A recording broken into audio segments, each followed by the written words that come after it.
Well, where does Turkey fit in, this Islamic country that is helping support these people? I think we did mention in an earlier interview, Maurice, that there has been a very long effort over a long period of time to brainwash the Turkish people who are still conscious of their religious obligations and who still hold fast to those obligations, brainwash them. That brainwashing took place through a Sufi movement. And these are the people who brought this government into power in Turkey. And this government in Turkey deceived us. We thought that it had certain credentials that were genuinely Islamic. We thought so. Certain credentials, not all. And then when the matter of the flotilla took place, we saw them standing very proudly up against Israel. But it was dust in our eyes. It was dust in our eyes. This government in Turkey is very firmly entrenched within NATO and acting on behalf of NATO in the matter of Syria. We did give a warning to them. There's a statement on my website, which I issued maybe about 2 months ago, when the Turkish aircraft was shot down in Syrian airspace or just outside of Syrian airspace, warning that there is an imminent possibility that the Turkish armed forces might launch an invasion of Syria on behalf of NATO.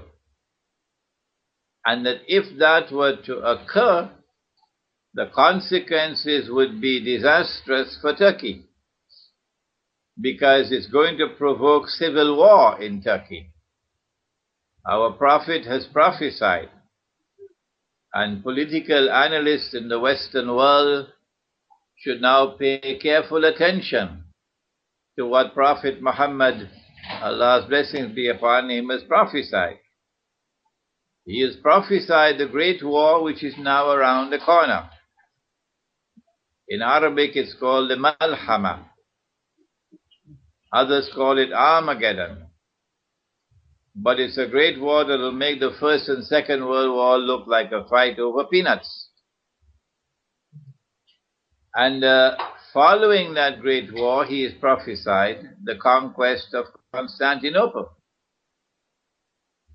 And so a Turkish attack on Syria is certainly going to provoke Turkish civil war, which eventually is going to lead to the conquest of Constantinople. And the conquest of Constantinople can make military sense only in one context, only one. And that is liberating the city from NATO control.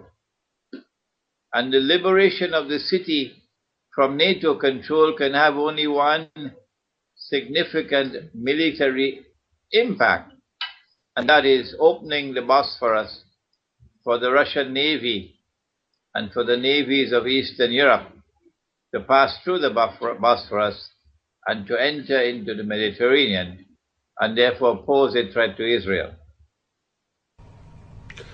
Well, there is a lot of disquiet now in Turkey. There are demonstrations against the AKP. There are intellectuals writing such articles. Even the New York Times featured it. So there is trouble being witnessed within Turkey about the policy and the trouble it has brought upon the country. May I ask you, today, of all things, John McCain, who is a hawk, is suggesting that it might be time to withdraw the troops early from Afghanistan. And there's a similar proposal in the British Parliament. So the tables have turned there. Or is this a strategic move? This is news to me. I thought it was 2014 that Obama was planning to withdraw from Afghanistan. But when they tell me, when the Zionists tell me, Morris, that the sun is shining in the sky, I don't believe them. I go outside and look in the sky, and when I see the sun shining in the sky with my own eyes, only then do I believe it. So I don't believe these statements about withdrawing from Afghanistan. They are in Afghanistan because the target is Pakistan. The target is Pakistan because Pakistan possesses nuclear weapons. Nuclear weapons pose the only significant threat to Israel. That threat has to be removed if Israel is to succeed the United States and become the third and last ruling state in the modern world. That's what 9/11 was all about. And this happened on 9/11 in Libya. It's more than a coincidence. They say it was actually pre-planned. You just triggered this by mentioning 9/11. The American ambassador was murdered on 9/11 again. This is a subject in which I don't have expertise. It's called symbolism and the occult. But we just had a seminar on September 1st and 2nd here in Malaysia. On September 1st, I conducted a seminar on an introduction to Islamic eschatology. And then on September 2nd, we had a wonderful presentation from a man named Dr. Omar Zaid, a medical doctor and a former Christian missionary who became Muslim. And he gave a presentation on symbolism and the occult. And it is clear from what he informed us, he spoke, it is clear that the Zionists do have links with the occult. And they would choose certain dates because certain dates are aligned with the stars and so on, as in Hinduism. So too with the Zionists. So, but this is not a subject in which I have any expertise. I much prefer to look at early September as the last stop before early November. Okay, well, you're absolutely right about the numbers. It's extraordinary. People collate them and put them on the internet between the different false flag events, Madrid, London, 9/11, and there are consistencies numerically. Well, I just worry if they're going to withdraw from Afghanistan, it might be like they withdrew from Iraq. They withdrew from Iraq and suddenly there was trouble in Syria. Are they going to tactically withdraw from Afghanistan to attack Pakistan in another manner? I'm only looking for the devil always. What will the devil do next?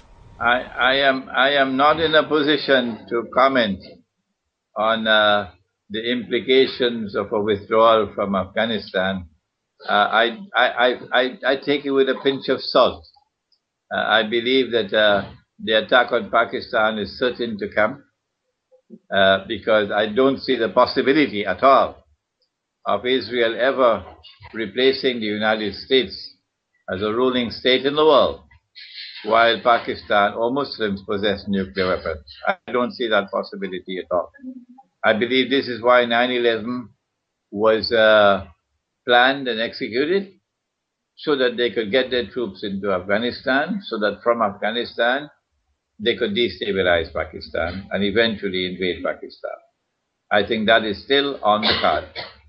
Oh yes, through Helmand, that was the whole plan, and to break Baluchistan off from Pakistan and Iran. It failed. There was too much resistance in Helmand. Sheikh Imran Hussein, I do not know what else to ask you. Is there something we have missed? There are violent protests everywhere against American embassies. 3 American embassies have been closed. Not only American embassies, I believe French embassies as well are closing.